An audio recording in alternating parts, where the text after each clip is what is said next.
The gunshot that killed her father echoed through the canyon 3 days before she arrived in Dodge City, Kansas, carrying nothing but a worn leather satchel and the weight of being unwanted in two worlds.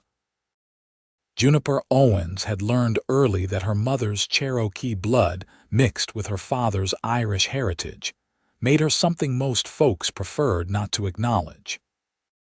She was too white for the reservation where her mother's people had been forced to settle, and too Indian for the towns that dotted the Kansas prairie like reluctant promises. Her father, Sean Owens, had loved her mother fiercely until consumption took her when Juniper was barely 8 years old. He had raised their daughter alone on a small ranch near the territorial border, teaching her to rope cattle and shoot straight, to read Shakespeare and speak her mother's language. But 3 days ago, a boundary dispute with a neighboring rancher had turned deadly, and Juniper found herself burying her father in the red earth he had loved, completely alone at 21 years old. The ranch had debts she could not pay. The bank had been swift and merciless. So she sold what little remained and bought a stagecoach ticket to Dodge City, where her father had once mentioned a distant cousin who ran a boarding house. It was a thin thread of hope, but it was all she had. The late afternoon sun beat down mercilessly as Juniper stepped off the stage, her dark hair braided down her back, her copper-toned skin marking her as different before she even opened her mouth. The year was 1878, and Dodge City was everything she had heard it would be. Loud, lawless, and teeming with cowboys fresh off cattle drives, gamblers looking for easy money, and women who worked the saloons with painted faces and tired eyes. She walked down Front Street with her head high, though she could feel the stares following her. Some were merely curious, but others carried that particular edge of judgment she had learned to recognize. The boarding house was supposed to be on 3rd Avenue, near the railroad tracks. She clutched the address her father had written down years ago, the paper soft from being folded and unfolded so many times. When she finally found the place, her heart sank. The building was there, but it was boarded up, clearly abandoned. A man sweeping the porch of the adjacent property called over to her. "If you are looking for Mrs. Callahan, she passed 2 winters back. Place has been empty since." Juniper stood very still, feeling the last thread snap. She had $17 to her name, no family, and nowhere to go. The sun was beginning its descent toward the horizon, painting the sky in shades of amber and rose. She needed to find a place to sleep, and she needed to find work. The Plaza Hotel looked too expensive, but there was a smaller establishment called Miller's Rooms that advertised reasonable rates. She walked inside, where a thin woman with suspicious eyes looked her up and down from behind a desk. "I need a room," Juniper said simply. "We do not rent to Indians," the woman said flatly. "I can pay." Juniper kept her voice steady. "I said we do not rent to Indians or half-breeds. Take your business elsewhere." The humiliation burned, but Juniper had felt it before. She turned and left without another word. The next boarding house gave her the same response, though the proprietor was at least apologetic about it. The third establishment just shut the door in her face. By the time the sun had fully set, Juniper was exhausted and fighting back the despair that threatened to overwhelm her. She found herself sitting on a bench outside the general store, trying to decide what to do next. She could sleep under the stars if necessary. She had done it before. But the thought of being that vulnerable in a town like Dodge City made her uneasy. "You look like you could use a meal." The voice startled her. She looked up to find a cowboy standing a few feet away, hat in his hands. He was tall and lean, with sun-weathered skin and eyes the color of a summer sky. There was something open about his face, something genuine that made him different from the other men she had seen today. "I am fine, thank you," she said carefully. "Well, I did not mean any disrespect. Just noticed you have been sitting there a while, and you look like you have had a rough day." He smiled, and there were lines at the corners of his eyes that suggested he did it often. "Name is Asher Everett. I work at the Diamond E Ranch about 10 miles west of here. Juniper Owens." She saw no reason not to give her name. "That is a pretty name. Juniper trees were some of my favorite things about growing up in the hill country." He seemed to be waiting for her to say something more, but when she remained quiet, he shifted his weight. "Listen, I do not mean to pry, but if you are new to town and need work, my boss is looking for someone to help out at the ranch. We just lost our cook to a better offer in Abilene, and Mrs. Patterson, the owner's mother, needs help with the household and the garden. It is honest work, and it comes with room and board." Juniper studied him, looking for the catch. Men did not usually offer help without expecting something in return, but his expression remained open, almost hopeful. "Why are you telling me this?" she asked. Asher put his hat back on, adjusting it carefully. "Because I have been watching you try to get a room for the past hour. This town can be hard on folks who are different. I figure you deserve a chance like anyone else." He paused, then added quietly, "My mother was Mexican. I know what it is like to be caught between worlds." Something in Juniper's chest loosened slightly.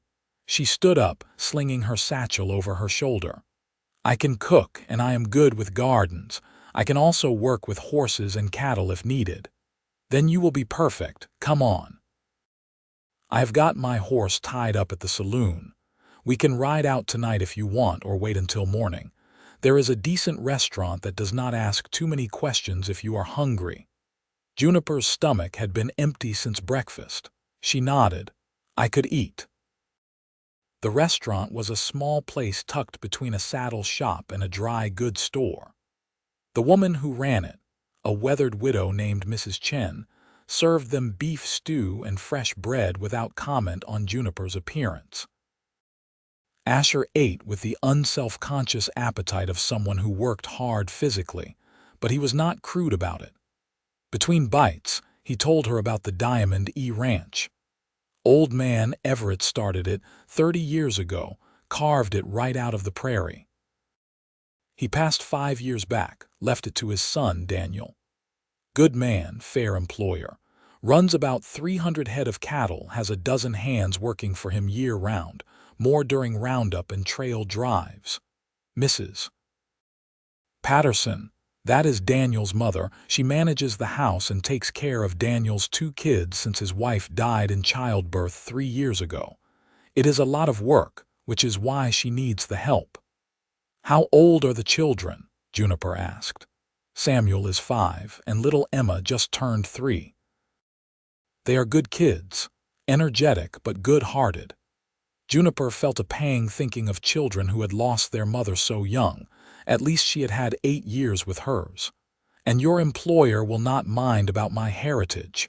Asher met her eyes directly. "Daniel is a good man. He cares about whether people are honest and hard-working, not what blood runs in their veins. I would not be taking you out there if I thought otherwise." They finished their meal as the town grew louder around them. The saloons were filling up, piano music spilling into the streets along with raucous laughter. Asher paid for both their meals over Juniper's protests, and they walked to where his horse, a sturdy bay gelding, was tied. "We will have to ride double," he said. "That all right with you?" Juniper had ridden since she was old enough to sit a saddle. "I can manage." Asher mounted first, then reached down to pull her up behind him. She settled onto the horse's back, acutely aware of how close they were sitting. She had to put her arms around his waist to hold on, and she could feel the warmth of him through his shirt. He smelled like leather and sage and honest sweat. "Hold tight," he said, and urged the horse into an easy lope. They rode west out of Dodge City, leaving the lights and noise behind them. The prairie stretched out in all directions, dark and vast under a sky absolutely packed with stars. A half moon provided enough light to see the trail. The night air was cooler, a relief after the heat of the day. Juniper found herself relaxing slightly, lulled by the rhythm of the horse's gait and the simple fact that for the first time all day she was not being rejected or judged. "You grow up around here?" Asher asked over his shoulder. "Near the territorial border. My father had a small ranch." Had. "He was killed 3 days ago. Neighbor shot him over a property dispute." She felt Asher stiffen slightly. "I am sorry. That is rough. It is done now." Her voice was flat. She could not afford to feel it yet, not fully. If she let herself break, she was not sure she would be able to put herself back together. They rode in silence for a while. Then Asher said, "I lost my father young too. Different circumstances, but it still leaves a hole. Just want you to know I understand." Juniper tightened her arms around him slightly in acknowledgement, and they continued on through the darkness. The Diamond E Ranch appeared as a cluster of lights in the distance. As they drew closer, Juniper could make out a large main house, a bunkhouse, several barns and corrals and various outbuildings. It was a prosperous-looking operation, well-maintained and orderly. Asher rode directly to the main house and dismounted, helping Juniper down. "Wait here. I will go get Daniel." He disappeared inside while Juniper stood in the yard, suddenly nervous. This was happening so fast. What if the owner took one look at her and sent her away? What would she do then? But when Asher emerged with another man, the owner's expression was more curious than hostile. Daniel Everett was in his mid-30s, with dark hair starting to silver at the temples, and the same weathered complexion all ranchers seemed to develop. He had kind eyes, though there was a sadness in them that spoke of his loss. "Miss Owens, Asher tells me you are looking for work." "Yes, sir. I can cook, clean, work a garden, and handle livestock if needed. I am a hard worker and I am honest." Daniel studied her for a moment, then nodded. "Asher's word is good enough for me. If he brought you here, he must think you will fit in. My mother will be glad for the help. We can offer $20 a month plus room and board. You will have your own room in the house, meals with the family, and Sundays off unless there is an emergency." Does that sound fair?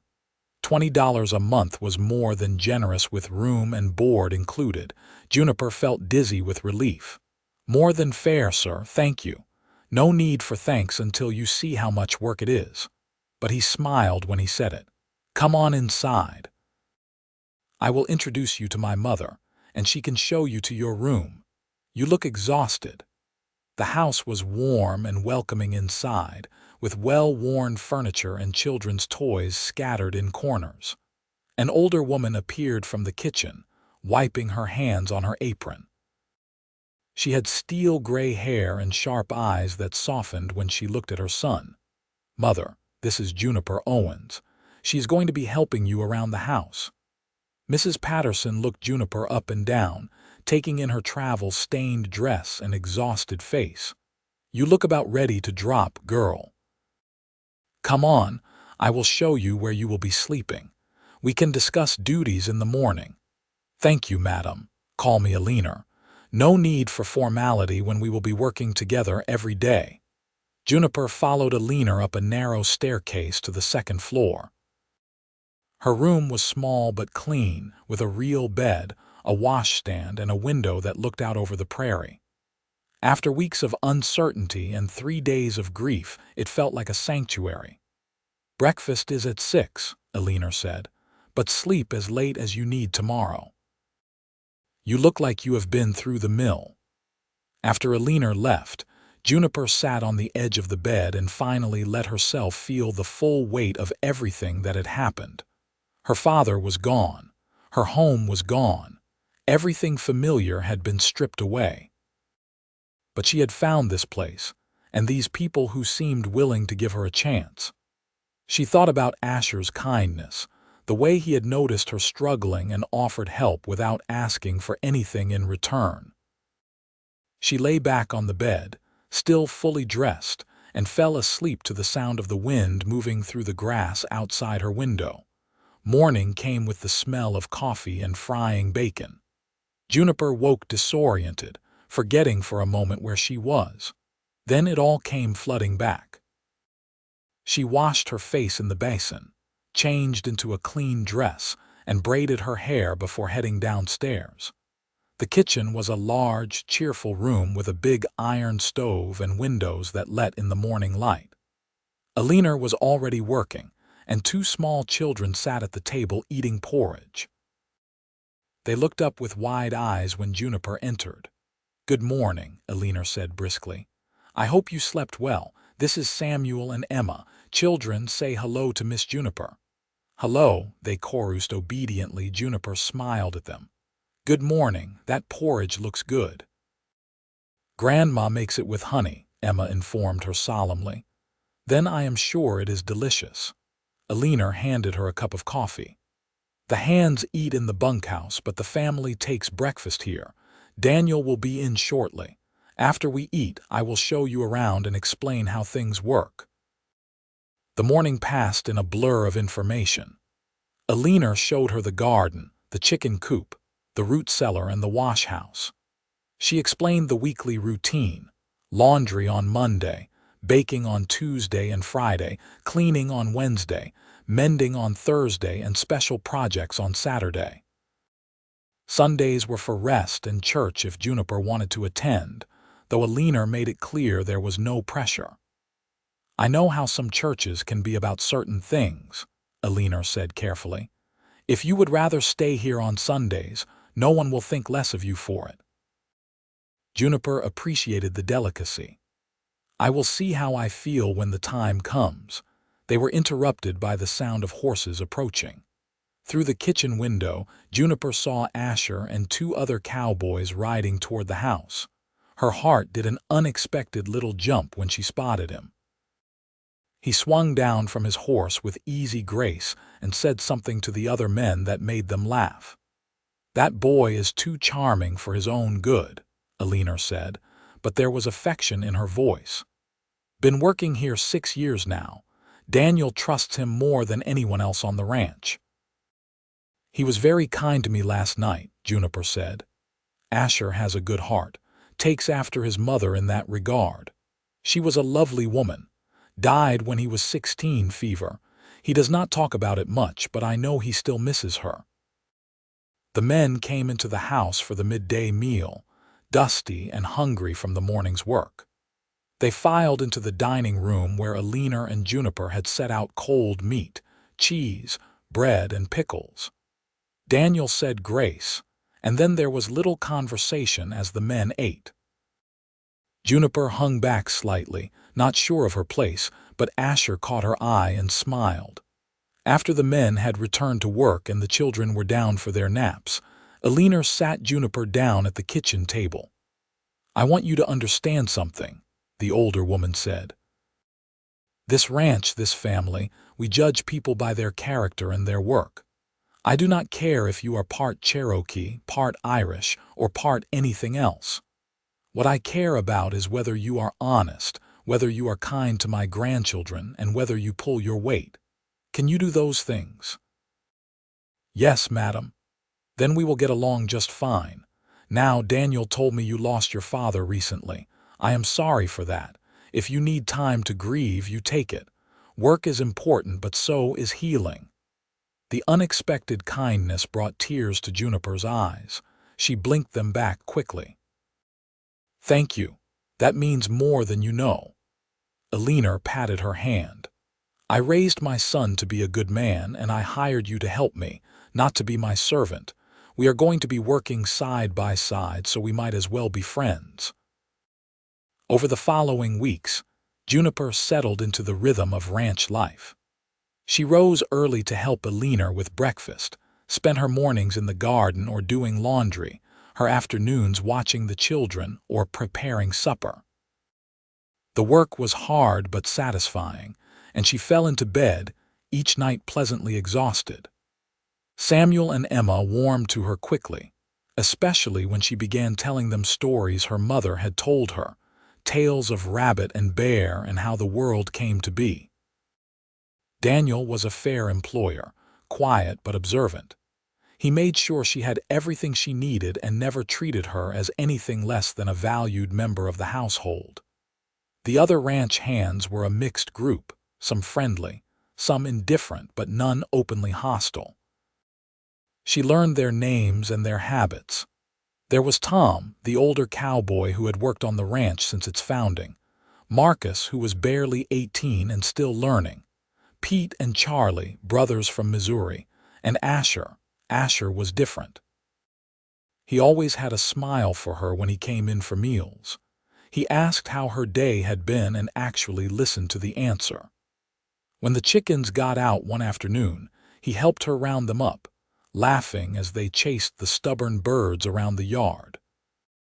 When she mentioned missing the juniper trees from her childhood home, he brought her a small cutting from a tree he found near the creek and helped her plant it near her window. "So you will have a piece of home here," he said simply. She found herself watching for him, listening for his voice. When he was around, everything seemed a little brighter, a little easier. She told herself it was just gratitude, that she was confusing kindness with something deeper. But she knew she was lying to herself.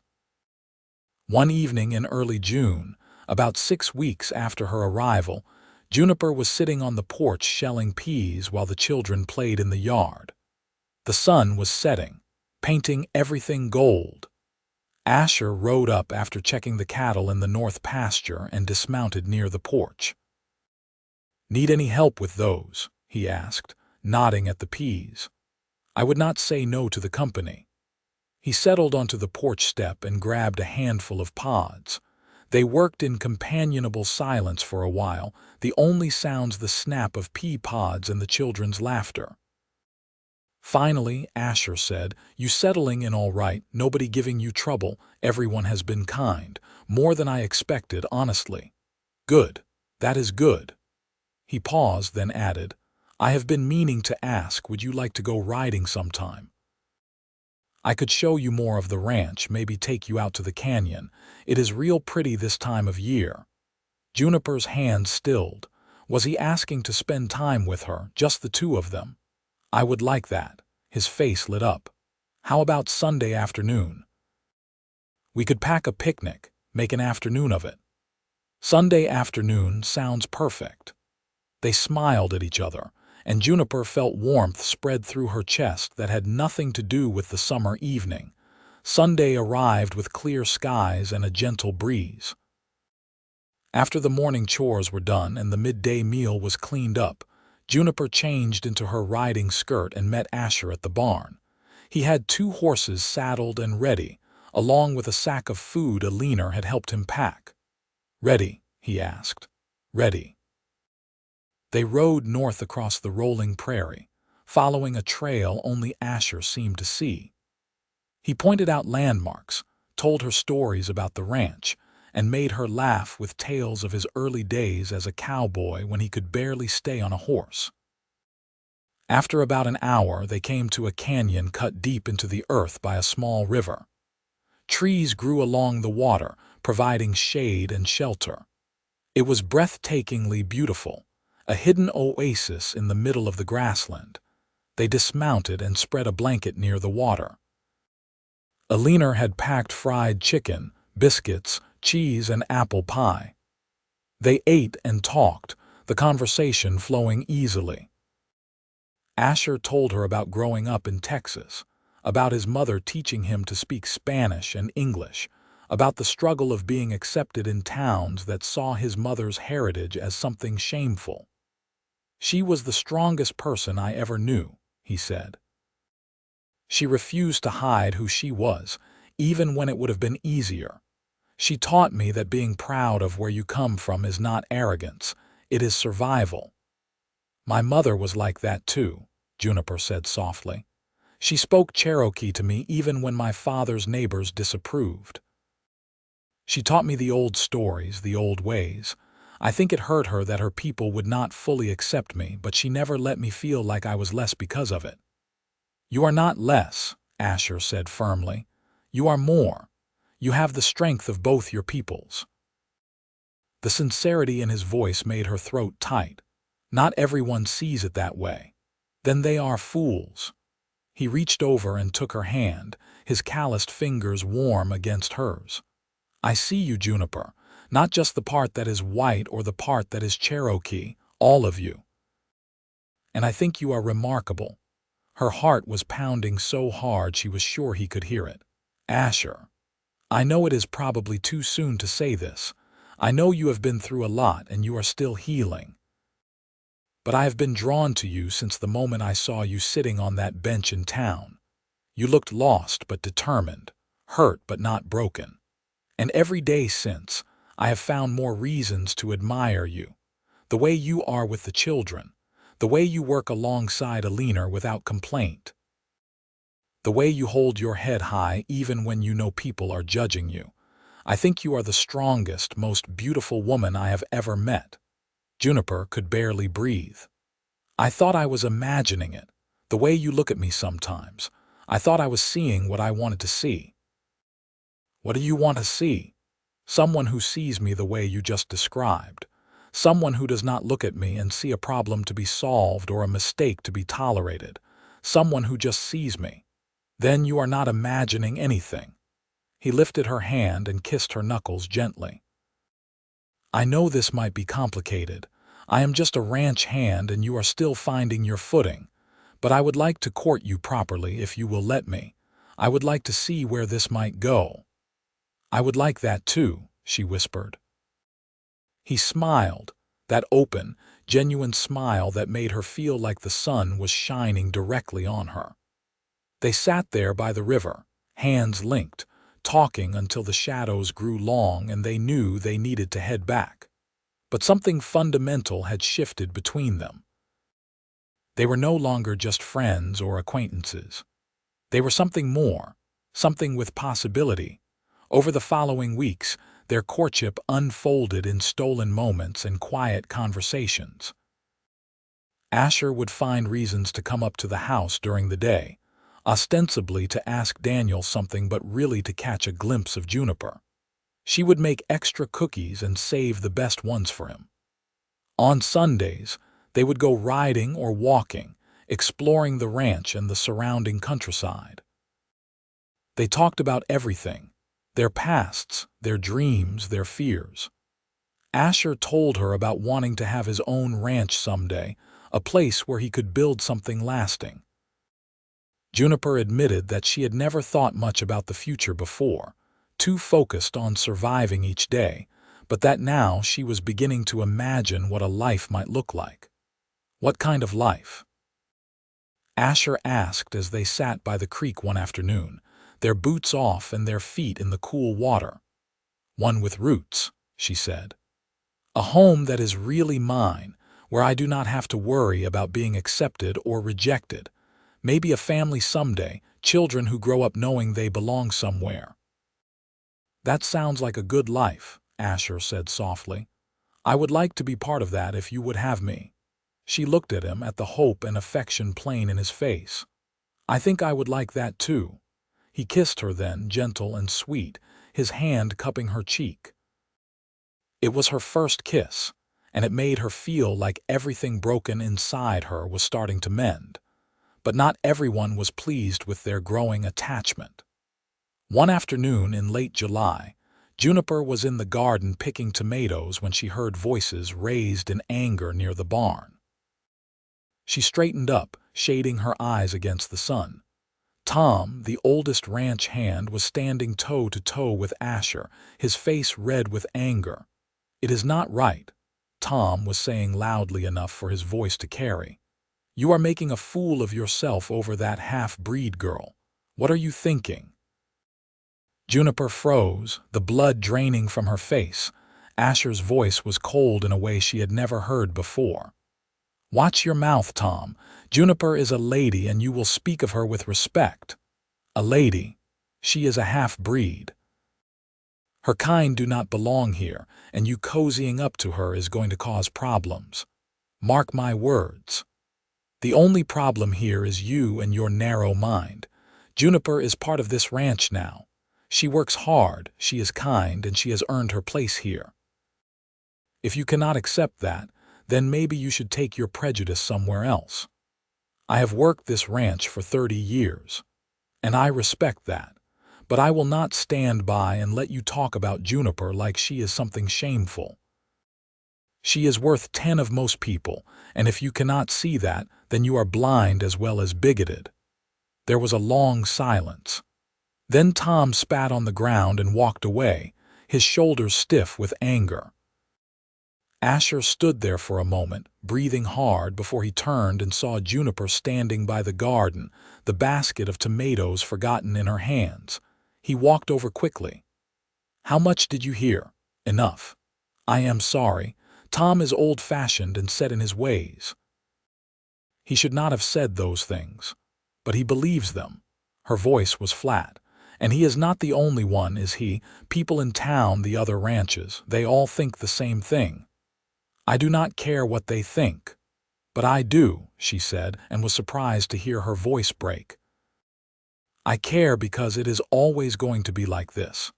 People will always judge me, always see me as less, and anyone who cares about me will have to deal with that judgment too.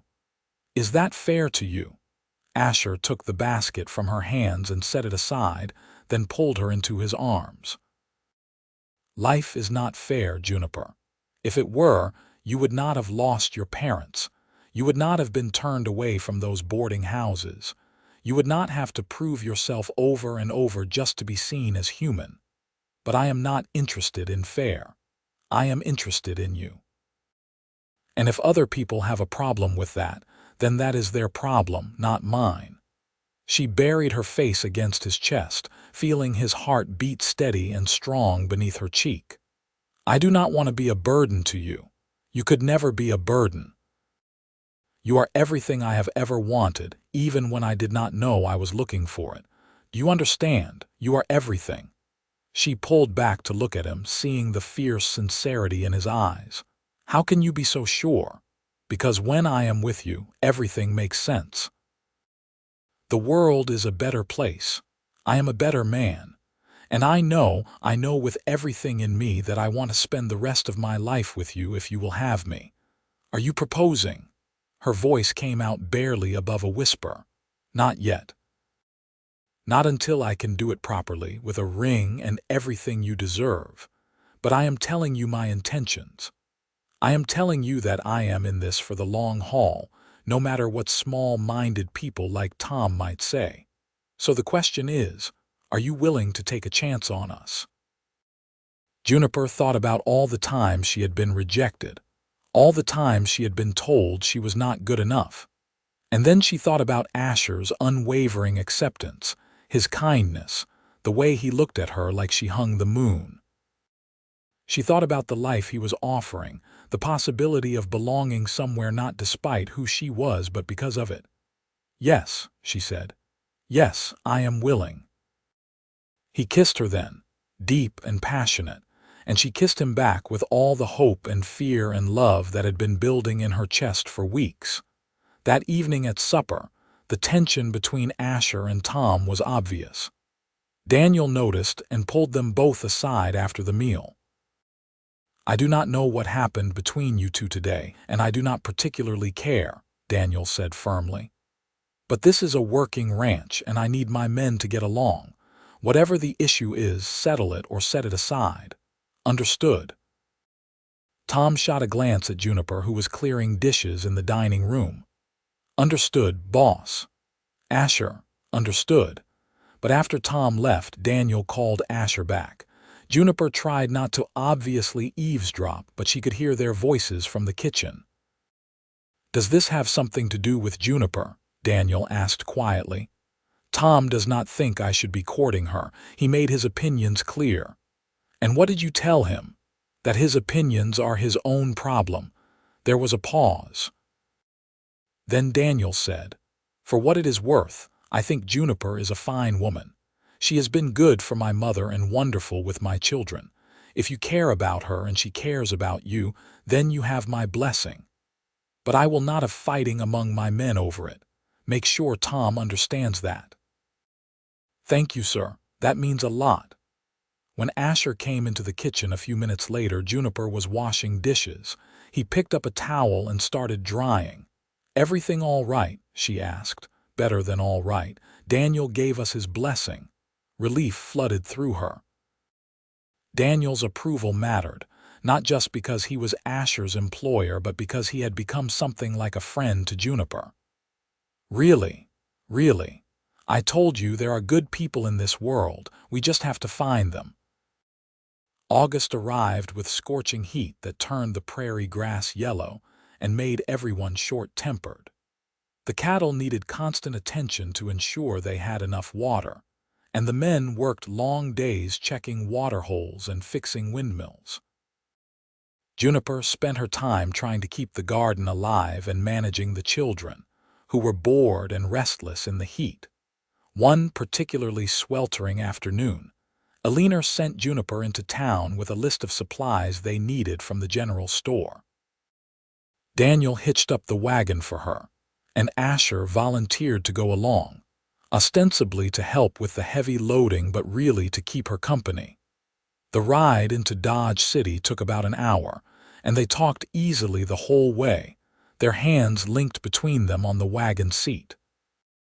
When they arrived, the town was busy with the usual chaos of saloons and storefronts and people going about their business.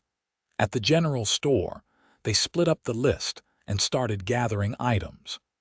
Juniper was examining a bolt of fabric when she heard a familiar voice behind her. "Well, if it is not the half-breed girl who thinks she is too good to sleep in the street." She turned to find the woman from Miller's rooms, the one who had refused to rent her a room that first night in town. The woman was with two other ladies, both looking at Juniper with identical expressions of disdain. "I was never too good for anything," Juniper said evenly. "You refused me service, so I found accommodation elsewhere." "I heard you found your way to the Diamond E," the woman said, her tone dripping with false sweetness. "I suppose Daniel Everett has always been too soft-hearted for his own good, taking in strays." "Miss Owens is not a stray," Asher said, appearing at Juniper's elbow with his arms full of supplies.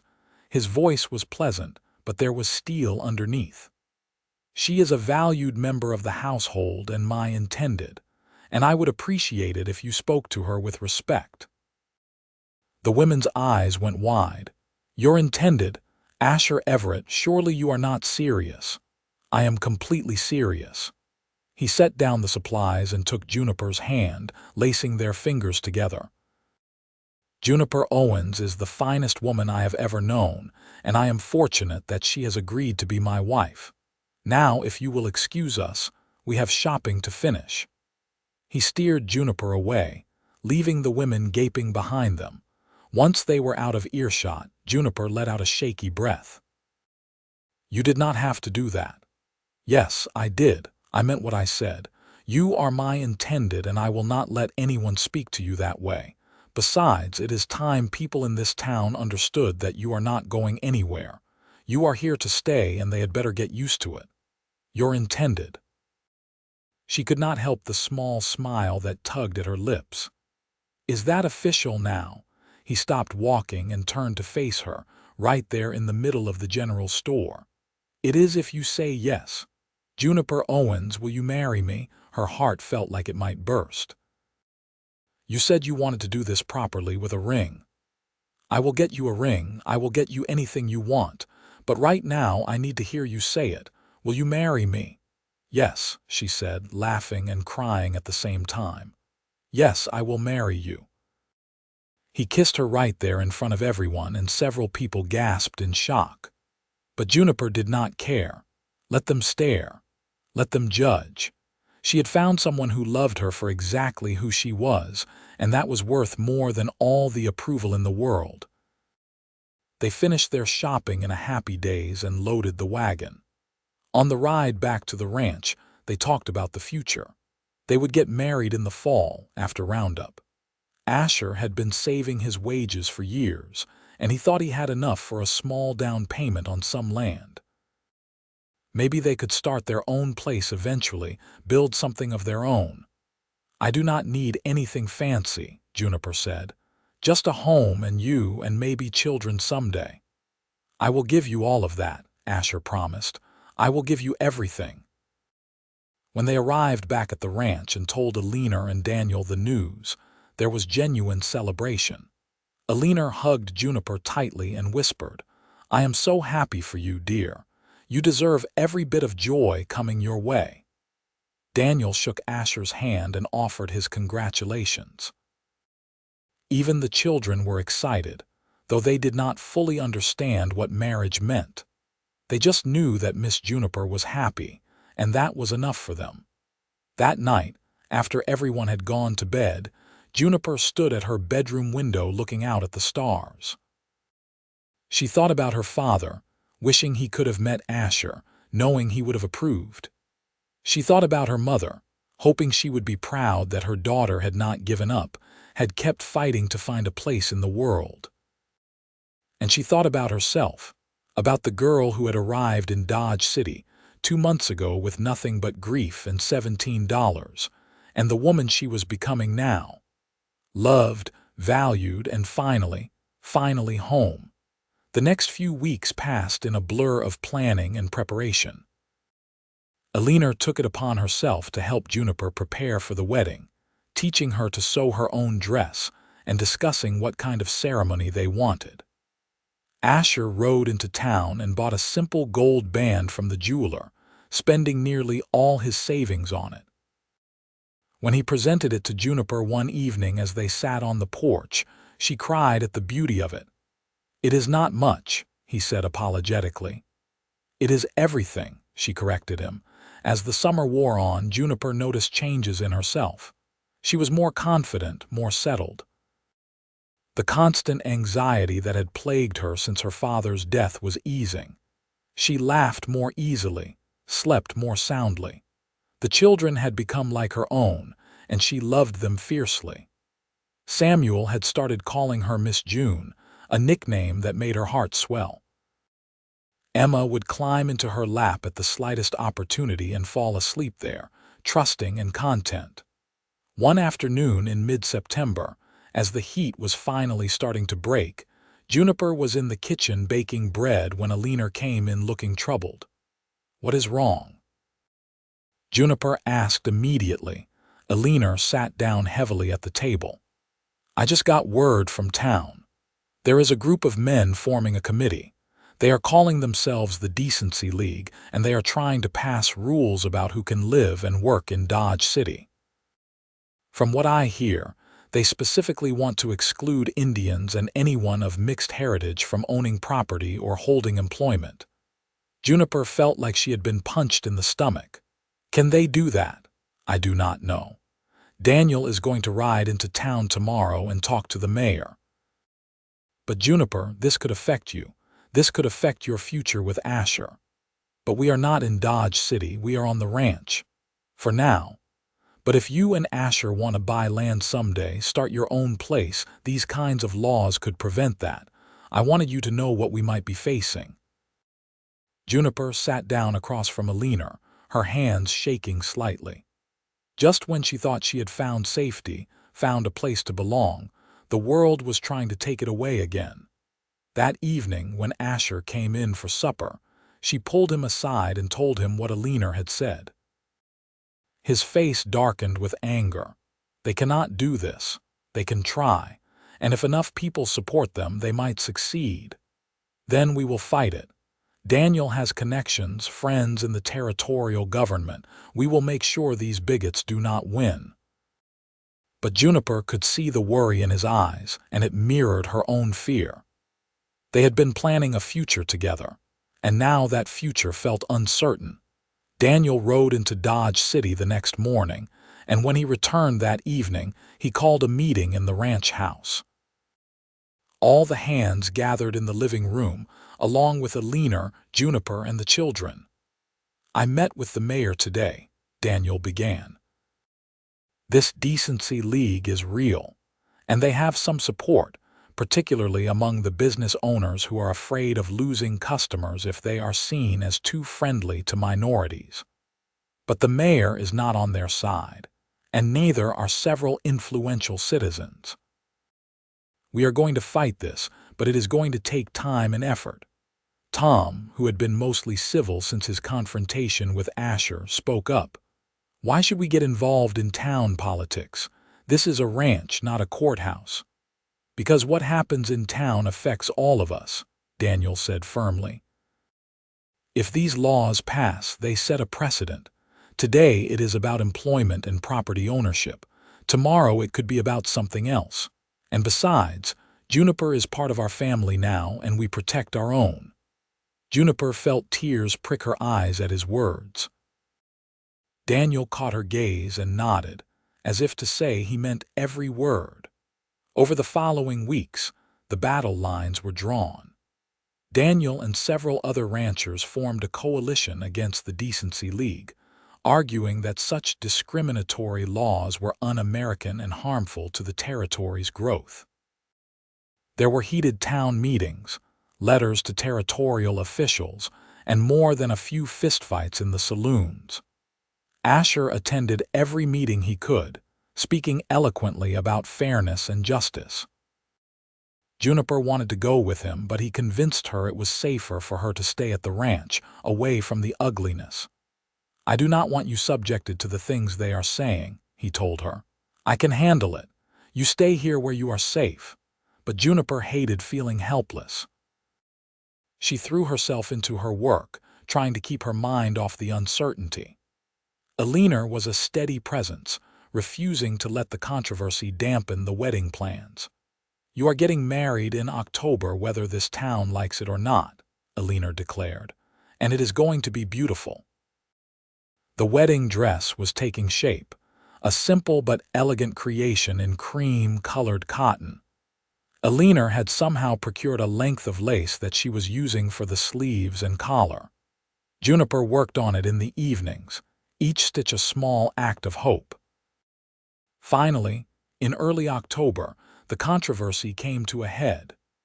There was a territorial hearing in Dodge City, with representatives from the government coming to listen to both sides.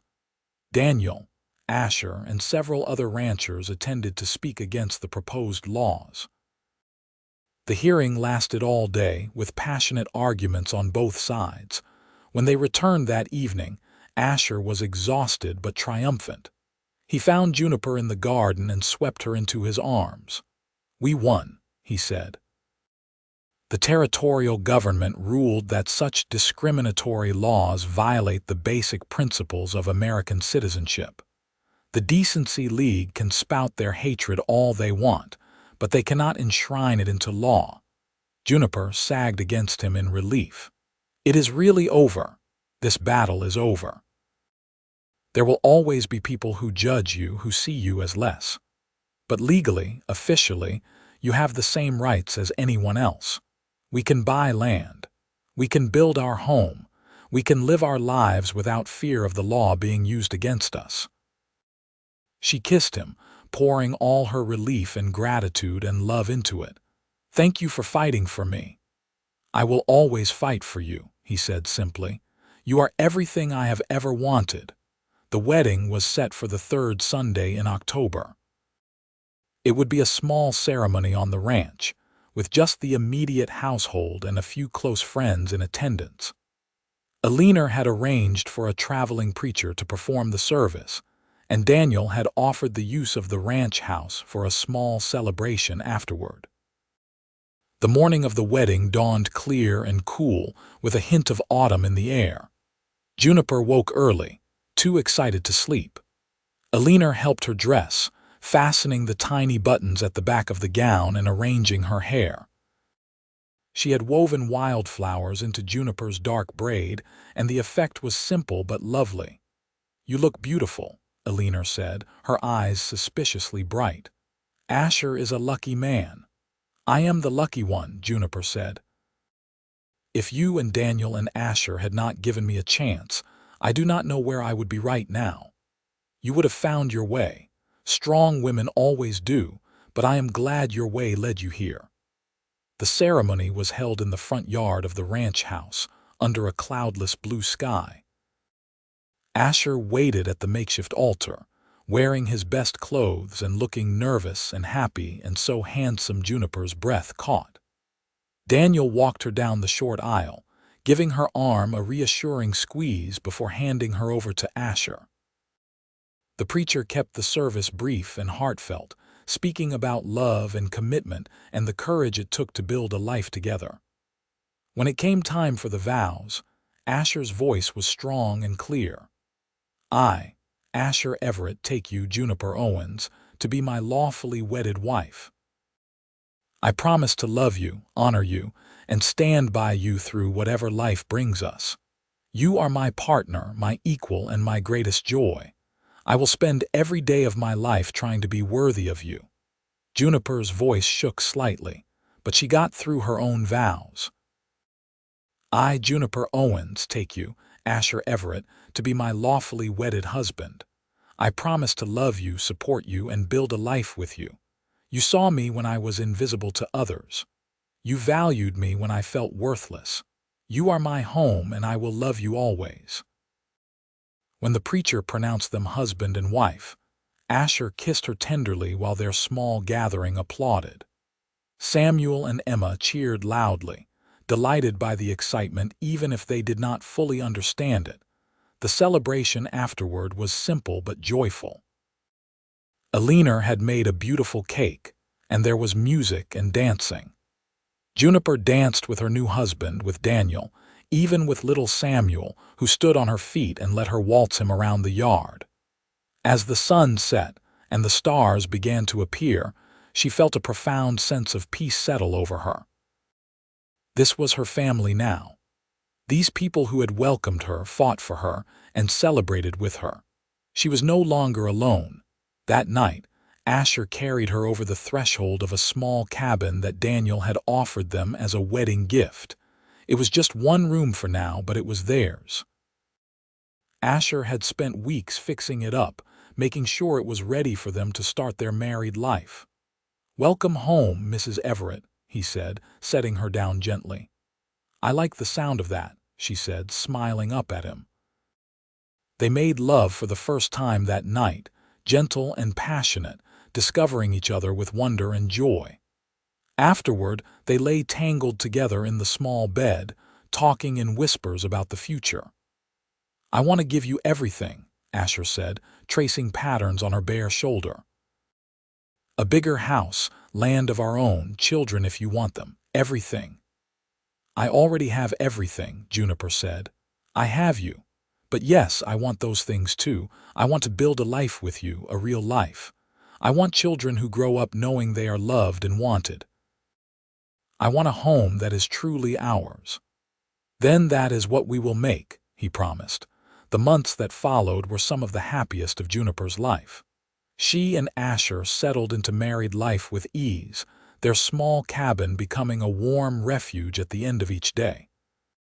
She continued to work in the main house, helping Alina and caring for the children, while Asher worked the ranch. They saved every penny they could, dreaming of the day they could buy their own land. In December, Juniper realized she was pregnant. She told Asher on Christmas Eve, giving him the news as they sat in front of their small fireplace. "Are you sure?" he asked, his face lighting up with joy. "As sure as I can be." Alina confirmed it. "She says the baby will come sometime in August." Asher pulled her into his arms, holding her tightly. "A baby, we are going to have a baby. Are you happy?" Happy does not begin to cover it. I am thrilled, I am terrified, I am grateful, all of it at once. Juniper laughed, feeling exactly the same way. They had talked about children, but she had not expected it to happen so quickly. Yet now that it was real, she found herself excited and eager. This child would be a symbol of everything they had built together, a testament to love's ability to overcome prejudice and pain. The pregnancy progressed smoothly.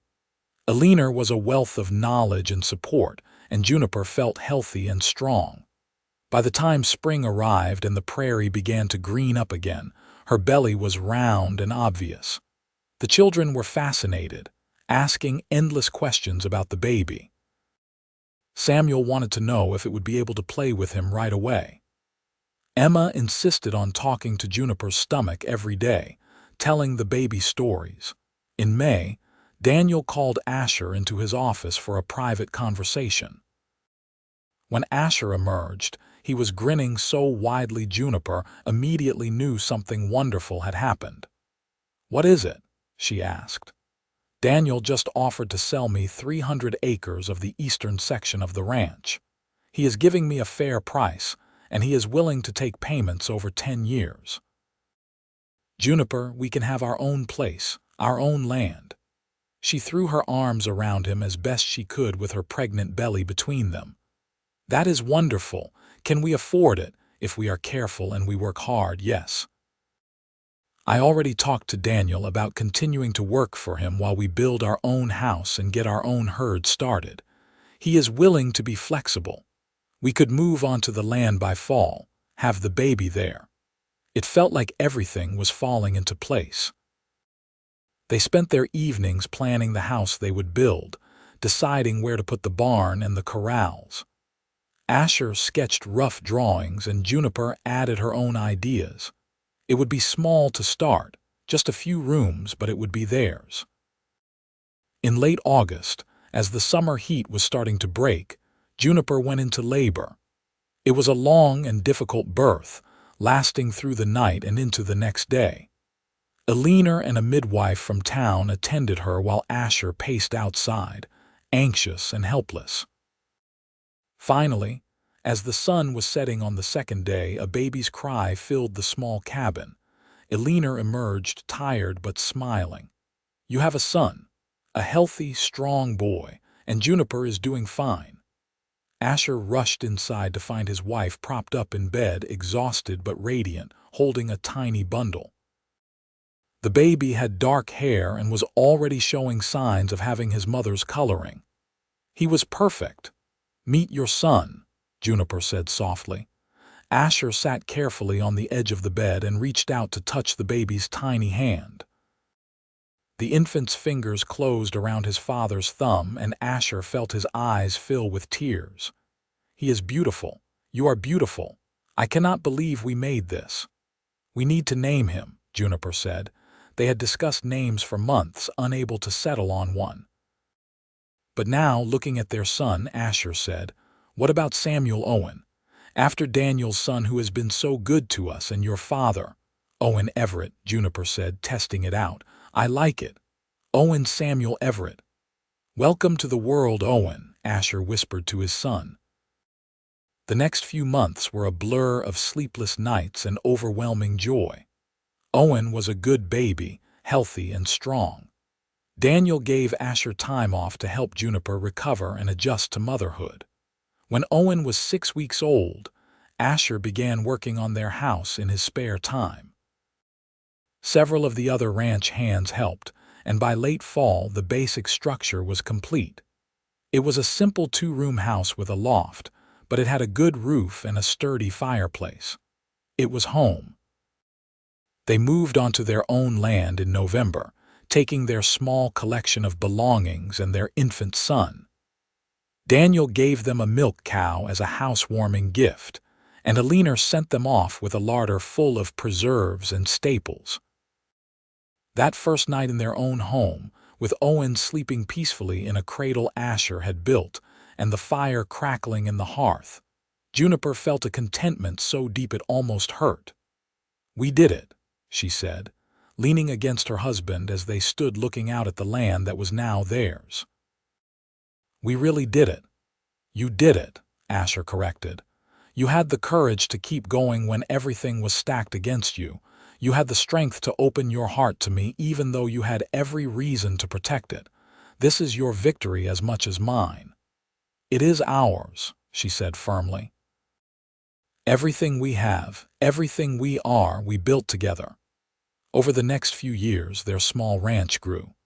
Asher worked hard, breeding cattle and slowly building their herd. Juniper managed the household, cared for Owen, and helped with the ranch work when she could. It was not easy.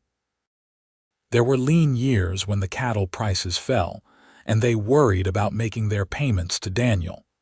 There were hard winters when they struggled to keep the stock alive. But they faced it all together, supporting each other through every challenge. When Owen was 2 years old, Juniper became pregnant again. This time the pregnancy was easier, and she delivered a healthy daughter in the spring of 1882. They named her Grace Asher Everett, after the grace that had brought them together and the woman who had been like a mother to Juniper. Grace was a happy, easy baby, content to be carried around while Juniper worked. Owen was fascinated by his little sister, wanting to help with everything. Asher was a devoted father, spending every spare moment with his children. Watching him with them, Juniper fell in love with him all over again. The town of Dodge City slowly changed around them. The Decency League faded away as newer concerns took precedence. Some of the most vocal bigots moved on to other places.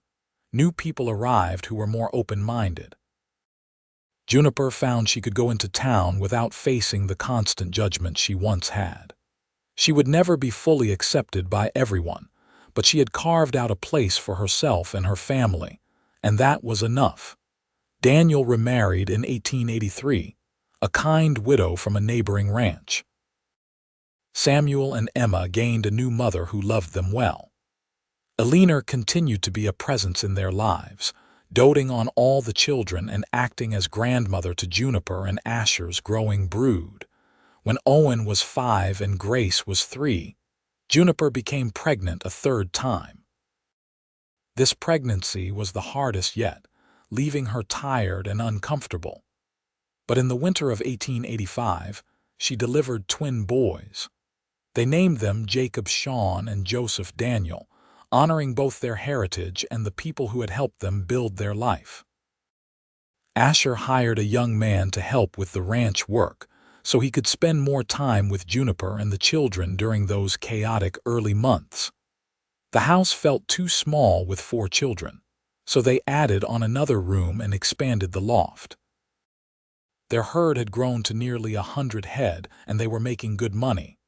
They paid off their debt to Daniel a year early, and he threw them a celebration dinner. "I am proud of you," Daniel said, raising a glass to them. "You have built something real here, something lasting." "We could not have done it without you," Asher said. "You gave us a chance when no one else would." "You earned everything you have," Daniel replied. "The chance was just the beginning. Everything since then has been your own hard work." As the years passed, the children grew. Owen showed signs of having his father's way with horses and his mother's quiet strength. Grace was spirited and creative, always making up stories and drawing pictures. The twins were mischievous and inseparable, keeping their parents constantly on their toes. Juniper sometimes thought about the girl she had been when she first arrived in Dodge City. Alone, grieving, and so certain she would never find a place to belong. That girl would hardly recognize the woman she had become. A wife, a mother, a rancher, someone with roots and a future. One evening in the summer of 1890, when the children were all in bed and she and Asher were sitting on the porch watching the sunset, she said, "Do you ever regret it, choosing me, taking on all the complications that came with it?" Asher looked at her in genuine surprise. "Never. Not once." "Why would you ask that?" "I just think about how much easier your life would have been if you had chosen someone else, someone who was not a constant reminder of prejudice and division." "My life would have been emptier, not easier," he said firmly. "Juniper, you are the best thing that ever happened to me.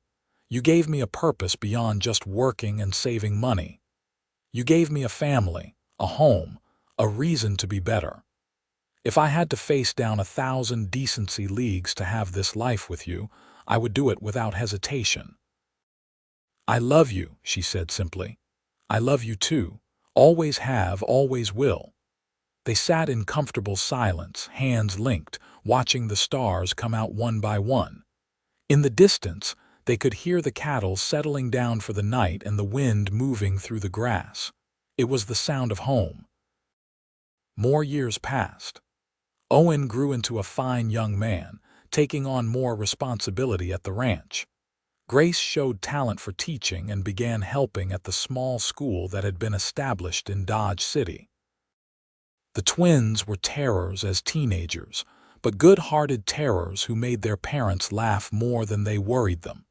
Asher and Juniper grew older together, their hair turning gray, their faces lined by sun and wind and laughter. They added on to the house again as their needs changed. They lost friends and gained new ones. They weathered droughts and blizzards, good years and bad. Through it all, they remained each other's constant. In 1895, on their 20th wedding anniversary, Asher took Juniper back to the canyon where he had first proposed. They were older now, their bodies showing the wear of 2 decades of hard work and child-rearing, but the connection between them was as strong as ever. 20 years, Asher said, shaking his head in wonder. Feels like yesterday and forever at the same time.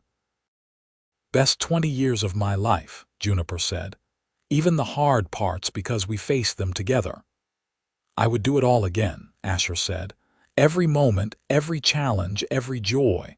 I would choose you 1,000 times over. You told me once that I was everything you ever wanted, Juniper said. Did I live up to that? You exceeded it in every possible way. You are my partner, my love, my home. You are the mother of my children and the keeper of my heart. You are everything I wanted and so much more than I knew to dream of. She kissed him, tasting 20 years of shared life in that kiss. Thank you for seeing me when I was invisible. Thank you for loving me when I felt unlovable. Thank you for giving me this life. Thank you for having the courage to accept it, he replied. They rode home as the sun set, racing each other across the prairie like they used to when they were young. By the time they reached their ranch, they were laughing and breathless, feeling like the young couple who had fallen in love so many years ago. The children had prepared a surprise celebration for their anniversary. The house was decorated with wildflowers, and there was a feast laid out. Even Alina was there, older now but still sharp and loving. Daniel and his family came, some of the hands from the Diamond E. Friends from town who had become genuine friends over the years. As Juniper looked around at the gathering, at the life she and Asher had built, she felt overwhelmed with gratitude. She thought about her parents, hoping they could see this somehow, hoping they knew that their daughter had not just survived but thrived. She thought about the young woman who had been rejected for being a half-breed, and the cowboy who had said she was everything he ever wanted. He had been right. They had been everything to each other, and from that foundation, they had built a life that was rich and full and deeply rooted in love. Owen announced that he was engaged to a nice girl from town, and they planned to marry in the spring. Grace had been offered a permanent position at the school.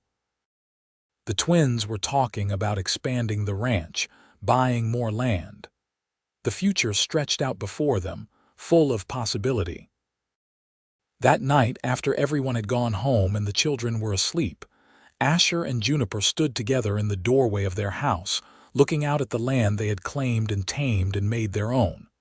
"No regrets?" Asher asked softly. "Not a single one," Juniper replied. "Good. Because I intend to spend the rest of my life making sure you never have any." She leaned against him, feeling his arms come around her, solid and sure.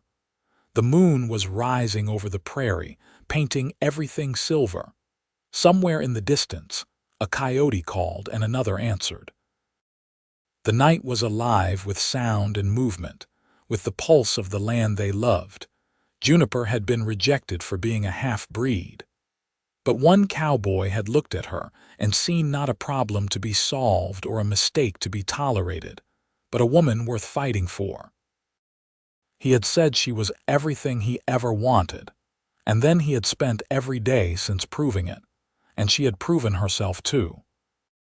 She had shown that love could overcome prejudice, that family could be chosen as well as born.